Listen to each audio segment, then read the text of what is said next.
sound affects us in a deeper way almost than image does. It goes deeper.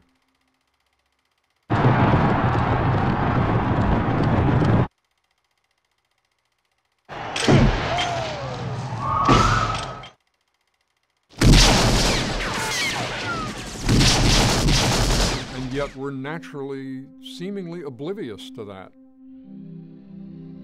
Film sound is an illusionary art, as if you're just hearing the natural sounds happening in the world on screen. It's subliminal, and it's a purely emotional way of thinking about a movie. It's stealthy sound work.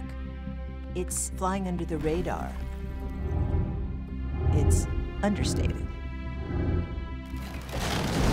But what sound adds to picture is so exhilarating that I just was hooked and pretty much never looked back.